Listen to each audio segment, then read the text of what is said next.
Shalom, shalom para todos vocês. Estão me ouvindo bem aí? Eu espero que sim. E eu senti aqui de compartilhar algo com vocês. Como sempre, pequenas reflexões.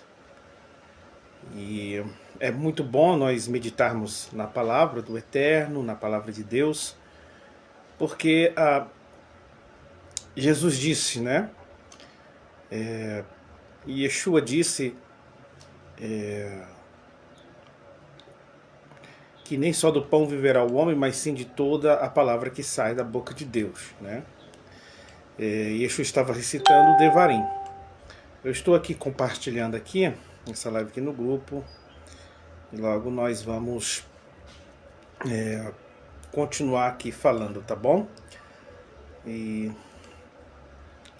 agora vamos começar a fazer vídeos, né, de reflexão, até estudo da Paraxá, até comentário da própria escola bíblica dominical.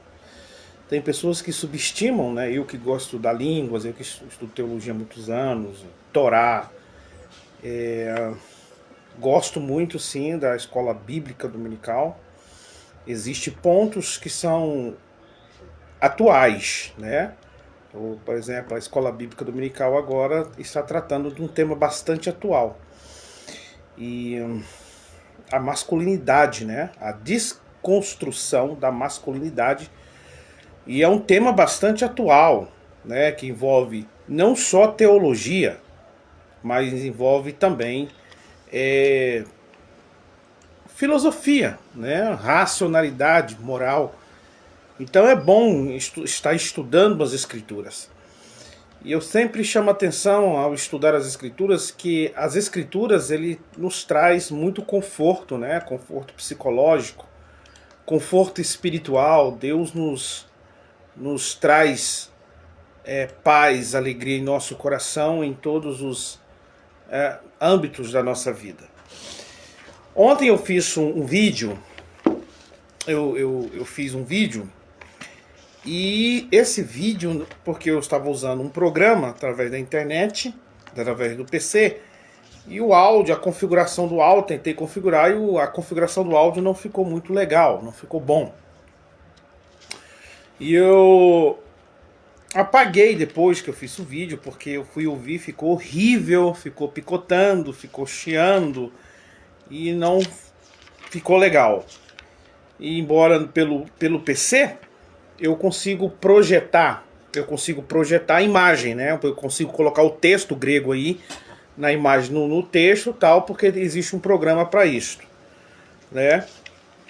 Pelo Zoom também, que é bastante particular também, né? Existem alguns programas que dá para você fazer, mas é bastante particular. Nas redes sociais não tem como fazer, a não ser por este programa. E eu tive que configurar ele. Tentei configurar, mas continuou ruim, porque realmente nós precisamos comprar um microfone legal para a gente estar tendo uma boa qualidade de áudio para aqueles que estão escutando. Para a gente estar divulgando as escrituras, né? Principalmente a gente que serve ao Eterno, precisamos estar divulgando as escrituras, divulgando a palavra de Deus. Bom, João capítulo 3, versículo 16, eu vou tentar fazer novamente aqui, trazer uma reflexão dentro do assunto que eu fiz em João capítulo 3, versículo 16. Me desculpe por eu não conseguir colocar aqui, projetar uma imagem para você, não vou conseguir, porém você pode acompanhar ouvindo e através da leitura, né? Você que tem o conhecimento do grego, você pode acompanhar, fazer as suas pesquisas, tirar a sua prova, que é o seu dever. Hoje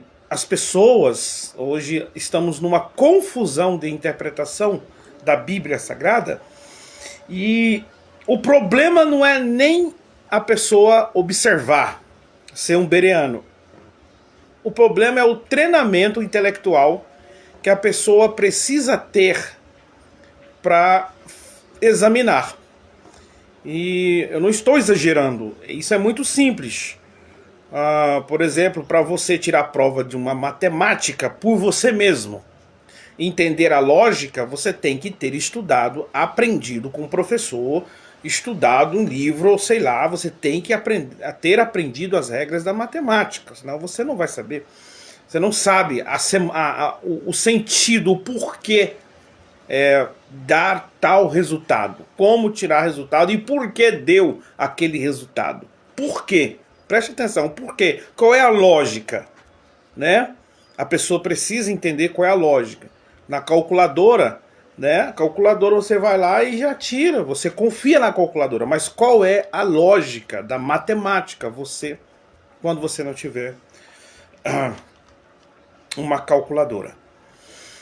Agora, nós temos aqui o texto grego que está no capítulo 3 do Evangelho de João, chamamos de Bessorá em hebraico, né? E Evangelion em grego, é o Evangelho de Jesus Cristo, né? O Evangelho segundo escreveu João, capítulo 3 e versículo 17. Capítulo 3 e versículo 17. Bom, autogar egapesen hoteos ton cosmon. Hutogar, repetindo, hutogar egapesen hoteos ton cosmon, né? Então nós temos no princípio criou o Eterno, criou Elohim, Theos aqui, Deus, né? Deus, Elohim, né? Theos em grego, Deus é a nossa tradução latina, né? E Elohim é o termo, né, em hebraico, é o termo que damos para Theos.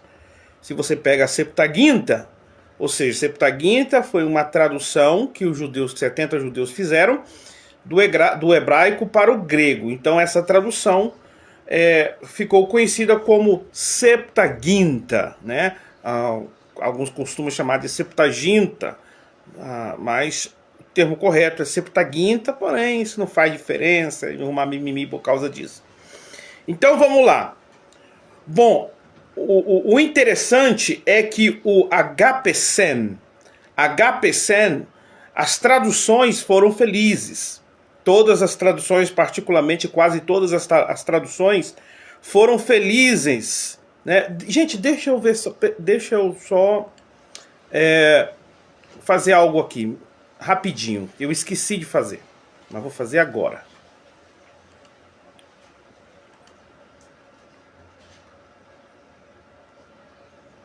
Vou fazer agora aqui, gente.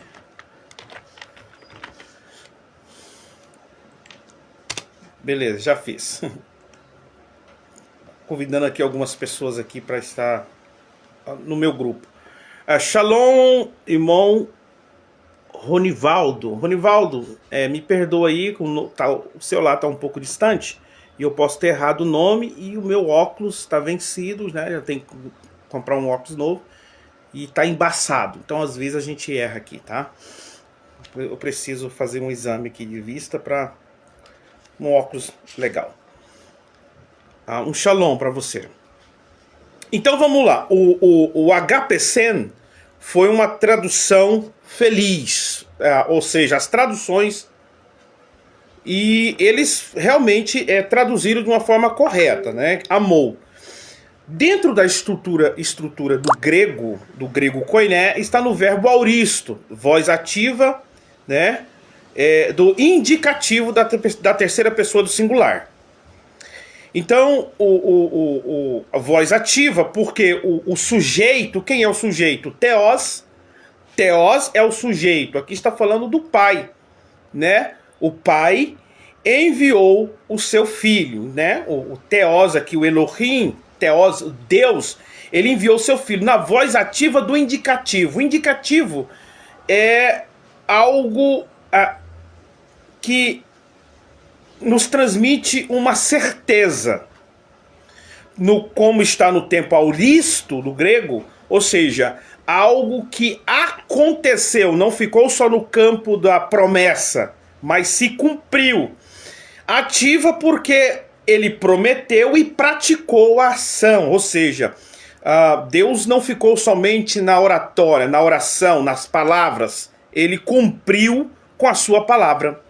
Então o amor de Deus, então diz que Deus, né, rotu gar agapesen ro ton cosmun, né, porque Elohim, porque Deus amou o mundo de tal maneira, cosmon, de tal maneira, e diz assim, roste ton huyon aututon monogene, ou seja, o monogene aqui está no verbo do tempo presente, da voz ativa, do modo infinitivo, né, do particípio. Do particípio, por quê? Porque quando a gente vamos fazer a tradução do texto, mas eu pulei aqui, me desculpe que eu pulei, monogene edoken, né? Vamos ficar aqui com hemogene edoken, me perdoa, edoken, que é um verbo auristo, voz ativa do indicativo, edoken, eu pulei aqui o parágrafo, né? O texto. Edoken, ele deu o seu filho, está no verbo auristo da voz ativa do indicativo da terceira pessoa. Do indicativo também é que ele deu, né? O verbo auristo é uma ação que ele fez no passado. Aí continua, e na paz e pisteuon, né? Pisteuon eis auton me apoletai. Apoletai. Aqui agora nós já vamos diferenciar, né? Já vamos ter algumas diferenças das traduções, da maioria das traduções. E quando há outro tipo de tradução, algumas pessoas acham que não sabe realmente o que é qual é a tradução que seria o mais fiel. Primeiro, por que de tanta tradução? É para facilitar, né, a compreensão, tá? Mas a pergunta que deve ser, né, que devemos fazer é qual é a tradução que chega mais perto do sentido do original, né? Do original. Então, até para você entender qual é a tradução, por exemplo, eu não gosto de tal tradução. Outro diz, eu não gosto dessa tradução, eu gosto dessa tradução aqui. Tá, você está escolhendo uma tradução baseado no seu gosto. Mas qual seria a tradução que estaria mais fiel ao original? Então, a pessoa tem que ter um conhecimento a mais do que a tradução. Então, ele tem que ter um conhecimento da estrutura do original. E quando eu falo conhecer o original, não é conhecer algumas palavrinhas em hebraico ou algumas palavrinhas em grego. É você conhecer a estrutura, porque você só tem a capacidade de fazer a sua tradução, de tirar a prova, se você entender a estrutura. Então, muita gente pega um aplicativo, um léxico, ele pega um dicionário e vai ler uma palavra lá e vai tentar fazer ver o significado no dicionário, só que tem um problema.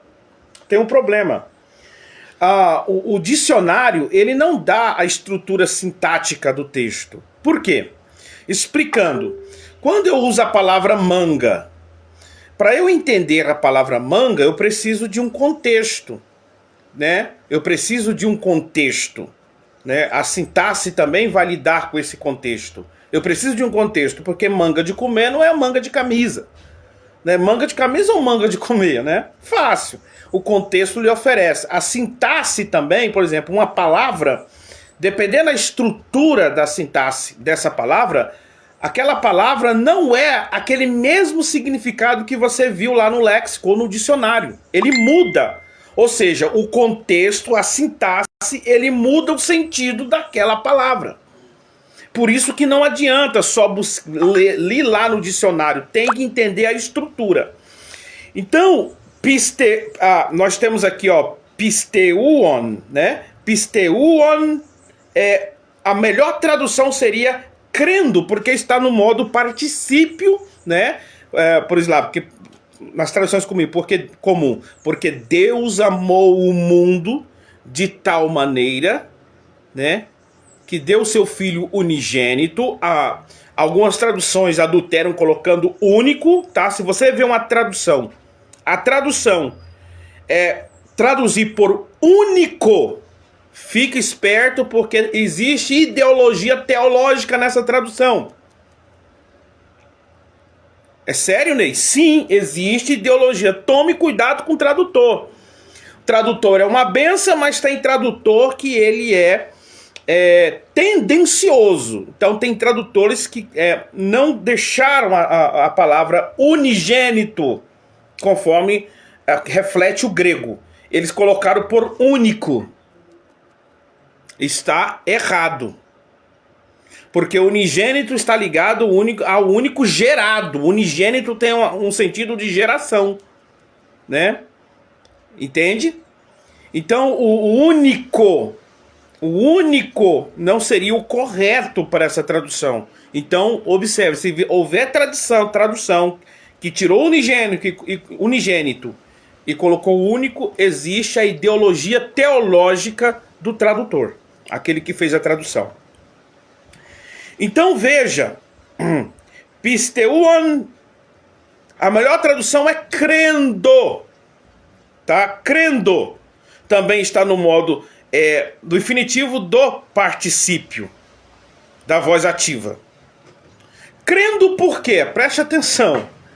Aqui nós já quando você trabalha dentro dos originais, o original hebraico, o original grego, não tem lugar para achismos teológicos ou invencionice teológica. Existe a invenção teológica aí à torto que é direito. A pessoa pega um texto e inventa uma teologia, uma interpretação que não existe. As pessoas não sabem. Então as pessoas vão lá ver o tratado da teologia, a explicação é um monte de invencionismo que não existe no texto. Mas as pessoas não sabem. Se eles tivessem um mínimo de conhecimento dos originais, eles já teriam a capacidade de questionar aquela interpretação teológica ou achismo de qualquer um.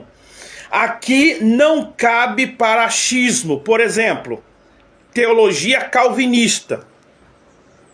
Não cabe aqui. Aqui não cabe teologia. Aqui, mano, eu não estou aqui debatendo hoje sobre Calvino, Arminiano, nada disso. Eu estou falando do texto. Não cabe uma vez salvo, salvo para sempre. Não cabe. Por que não cabe? Porque é estrutura. Nós destruímos todo o conceito teológico a partir do original. Os originais já pegam a pessoa e já dão uma... né? Sai daqui. Umas lambadinhas. Sai daqui, rapaz. Você está inventando motos. Você está inventando teologia, forçando o texto a falar o que ele não está dizendo. Por quê? Porque aqui o termo é crendo na voz ativa. Ou seja, aquele que crê, que pratica a atividade de crer, de exercer fé, ele precisa ir até o fim. Observe, a possibilidade, por isso que está no modo subjuntivo, no infinitivo, do modo infinitivo do particípio. Tá? Ou seja, ele crendo, né? Se ele continuar crendo continuamente, porque há possibilidade dele cair na fé. Há possibilidade dele mudar o seu conceito de crença no sacrifício. Quantos já não abandonaram a sua fé, a sua fidelidade?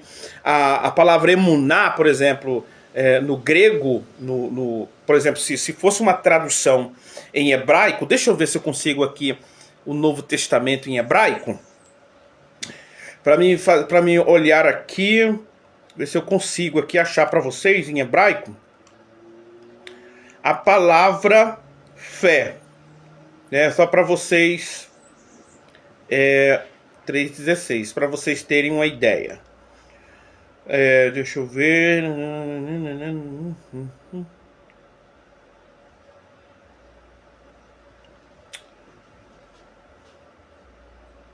Não, não vou achar isso agora. Eu vou ficar tomando tempo aqui.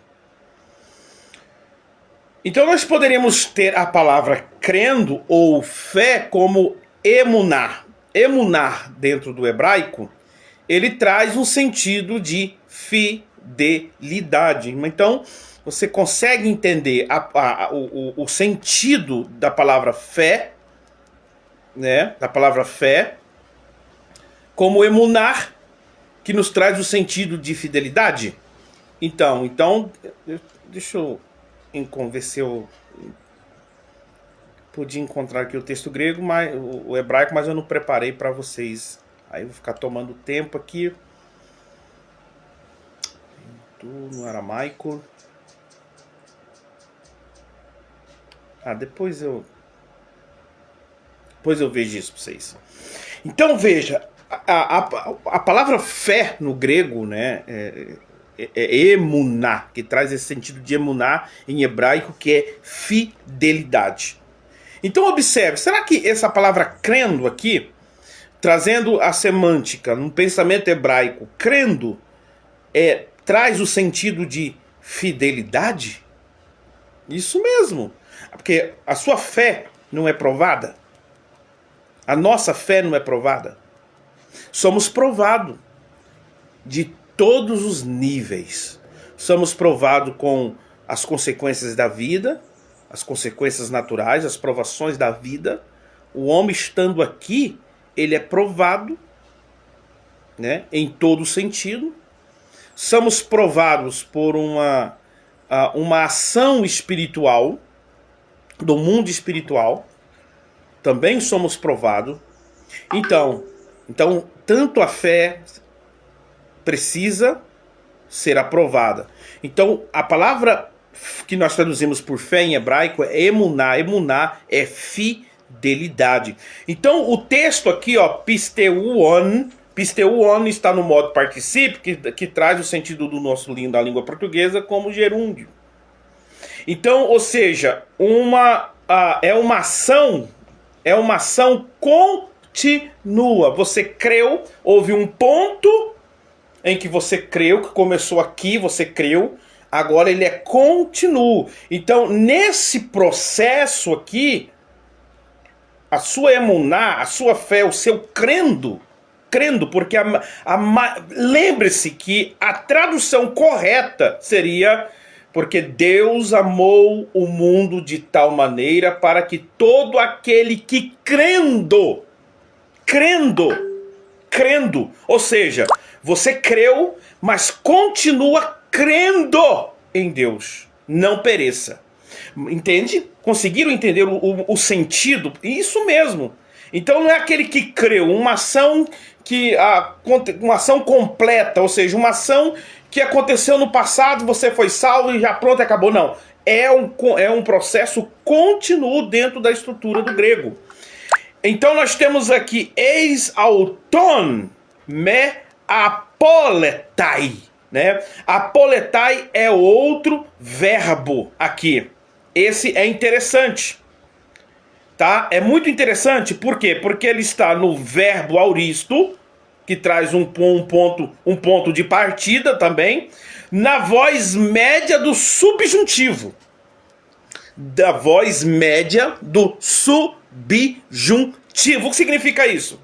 É que não pereça aqui, né? Para quê? Né? Porque Deus deu o seu Filho para todo aquele que crendo.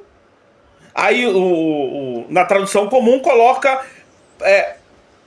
para que todo aquele que crendo não crê não pereça. Não é isso? Então, como está na voz média, preste atenção o que significa voz média dentro da estrutura do grego. A voz média é como a voz flexiva do hebraico. A voz flexiva do hebraico. Ou seja, a voz flexiva dentro do hebraico é quando o sujeito pratica a ação em si mesmo. Por exemplo,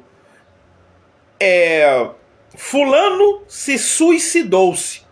Então ele praticou a ação de se matar. Ele matou-se. Então, dentro da estrutura do hebraico, é conhecido como flexiva, voz flexiva. Essa ideia semântica de flexiva, ideia semântica do flexivo, dentro do grego, chama-se voz média. A voz média é como o sujeito tem um interesse próprio ou pratica ação em si próprio. Preste atenção agora. Então, se o verbo apoletai, que tem o sentido de dependendo do contexto, tá? Aniquilar, tá? Destruir-se, né? Perecer, destruição, traz a ideia de destruição, perecer e assim por diante. Como aqui está na voz média, eu poderia traduzir o texto, né, na voz média como não se faça perecer a si mesmo. Ou seja, a ideia do tempo verbal é que a responsabilidade de se fazer perecer é do próprio indivíduo, ou seja, é o homem que se destrói a si mesmo. Então, a pessoa pergunta, alguém pergunta, Deus tem coragem de destruir fulano? Deus tem coragem de jogar fulano no inferno? Deus tem coragem de fazer? Não, é a pessoa que se destrói a si mesmo. É uma decisão dele. Aqui também não cabe teologia calvinista. Não cabe, por causa da estrutura do grego, gente, pelo amor de Deus. Por isso que eu falo, as pessoas tinham que estudar, não quer se aprofundar, estude pelo menos um pouco dos originais, para você fugir, aprender a lidar com esses assuntos. Para você não ser enganado por teologia. O teólogo falou lá e inventou. Não, gente, dá uma olhadinha na estrutura do grego, você já vai entender. Você vai entender, vai te salvar de tanto dogmatismo, de tanto invencionismo, de tanta interpretação. O texto aqui é como se o texto está dizendo que a pessoa mesmo se condena, né? Ou seja, a decisão, né? Porque Deus, ele deu a oferta, ofereceu, dando-lhe a oferta da salvação. Deus lhe deu a oferta da salvação, né? Então Deus fez a parte dele, porque se ele não rasga o véu, se ele não te mostra o caminho, realmente você não teria escolha. Você não teria escolha. Como que eu vou ter escolha se não tem escolha nenhuma, né? Agora Deus lhe ofereceu escolha. Então o texto está dizendo aqui, apoletai está na voz média do subjuntivo, que significa subjuntivo. Subjuntivo, ele traz uma ideia semântica de perspectiva. Subjuntivo, dentro do grego, ele traz uma ideia semântica de probabilidade. Não é uma certeza. Gente, peraí, Ney. Gente, eu estou falando de gramática dentro do grego. Não adianta querer temar, é gramática, é a estrutura da leitura dentro de um texto na sua morfologia, na sua morfossintática. Então, a estrutura apoletai aqui, né, o verbo apoletai, está no modo subjuntivo. Por quê? Porque isso é lindo demais. É muito lindo isto. Por quê? Veja só. Primeiro, uma vez salvo e salvo para sempre, é uma balela se você não manter a sua fé firme até o fim. É uma balela. Esse negócio de fui salvo e que sou salvo para sempre, ele só tem sentido, sim, se aquele dia que você foi salvo, você se mantém no projeto da salvação. Aí terá, sim, até um pouco de sentido, né? Uma vez salvo, salvo para sempre. Realmente, eu comecei e fui até o fim pela graça do nosso Senhor Jesus Cristo, nosso Yeshua Mashiach. Mas o modo subjuntivo está o seguinte. O modo subjuntivo é que a destruição é ainda uma probabilidade. Uma probabilidade. Então, aquele que se acha debaixo da ira divina, ainda tem uma probabilidade de você crer. Quando você crer em Yeshua, a salvação está no infinitivo aqui no grego. Ou seja, ela é real, imediata. Mas a condenação é uma probabilidade. Ou seja, ainda dá tempo de você crer. Ainda dá tempo de se consertar, ainda dá tempo de voltar atrás, dá tempo de se arrepender, dá tempo, conforme um termo hebraico, dá tempo de fazer techuvá. No termo grego, metanoia. Ainda dá tempo de voltar atrás, de mudar os pensamentos, de voltar à Torá, de voltar às Escrituras, de voltar a Yeshua. Ainda dá tempo. Aí diz aqui, ó, agora a vida eterna. A vida eterna, né? Nós temos aqui erre, ou seja, tenha. Esse verbo também está no verbo presente da voz ativa do subjuntivo. O que significa isso? Tenha. Ou tenha, né? Ou seja, tenha. Tenha o quê? A vida eterna. Preste atenção agora para nós concluirmos. Ou seja, o sacrifício de Yeshua HaMashiach, de Jesus Cristo, foi para que você tenha. Agora, o tenha, qual é o modo do texto grego, da estrutura do grego? Qual é o modo que está? Também no subjuntivo. Ou seja, tenha vida eterna, está no modo subjuntivo. Peraí. Repita, Ney, eu não entendi o que você está falando. Vou repetir. A vida eterna está do modo subjuntivo. Também? Também. Ney, você explicou o que é subjuntivo, mas eu esqueci. O que é subjuntivo? Probabilidade. Ou seja, é um desejo, né? Entendeu? É um desejo, é é como se fosse uma esperança, mas é subjuntivo. Entende? Ainda é uma probabilidade. Por quê? Porque a vida eterna é para quem vai até o fim. Né? Mas eu não tenho a vida. Sim, você recebeu Yeshua HaMashiach, então você tem a vida eterna. Mas você continua no caminho? Você continua na sua confissão de fé? Você continua na fidelidade? Você continua nos caminhos do eterno? Você continua nos ensinamentos de Jesus, de Yeshua? Eu sempre falo Jesus e Yeshua, né? Eu costumo, o nome dele em hebraico, de Jesus em hebraico é Yeshua, e eu tenho mais costume de falar Yeshua. Mas como muitas pessoas ainda não é familiarizado, entre aspas, porque hoje até nas músicas gospel, né? Hoje até nas igrejas canta Yeshua. Hoje já está bem divulgado a palavra Yeshua. Eu acho que não é nada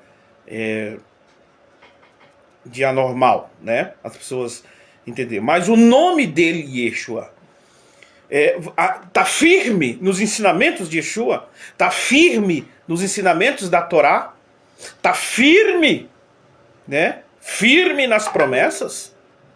Aí fica uma pergunta, né? O importante não é o dia que você começou, entre aspas, porque sim, tem o seu grau de importância, mas é como você termina, né? Começou bem, mas terminou mal. Por quê? Porque é uma probabilidade, vai até o fim. Devemos ir até o fim. Por isso que está no modo eu não estou inventando, viu, gente? Eu estou colocando a estrutura da gramática do grego. Da gramática do grego. Então, do presente. Por que presente?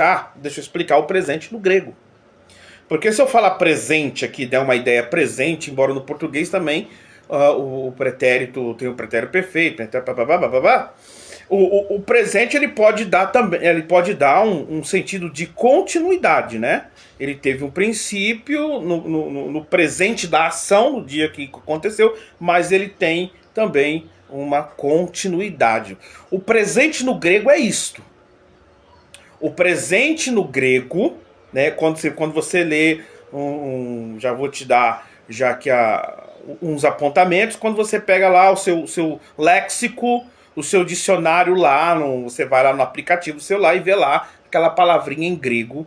Quando você vê lá tempo presente em grego, lembre-se, tempo presente no grego não é uma ação que aconteceu e terminou lá no dia ou hora ou tempo daquela ação. Entendeu? E terminou ali. Não. O tempo presente no grego é uma ação. O tempo presente no grego é uma ação que pegou aqui, aconteceu aqui, ó, e continua. Continua. Então por isso que aqueles que têm a vida eterna, eles têm que continuar mantendo essa vida eterna até o fim. Entende? Essa é a ideia do grego. Por isso que é do modo subjuntivo. Por quê? Porque você tem que ir até o fim na sua confissão de fé. Essa é a ideia de João capítulo 3, versículo 16. Porque Deus amou o mundo de tal maneira para que todo aquele que nele crendo não se faça perecer, seja, não se faça perecer, seria a tradução melhor, mas tenha a vida eterna. Vida eterna, zoen aionion. Zoen aionion. Aionion. Tenha a vida eterna. Que o Eterno abençoe a todos vocês. Eu espero que o áudio melhorou. Mas eu vou tentar configurar aqui o áudio aqui do programa. E eu vou jogar o texto em grego e fazer o análise dentro do grego, dentro do hebraico, dentro do aramaico. Nós vamos lidar aí com os textos, explicando o texto, trazendo a semântica para que as pessoas possam entender melhor as escrituras.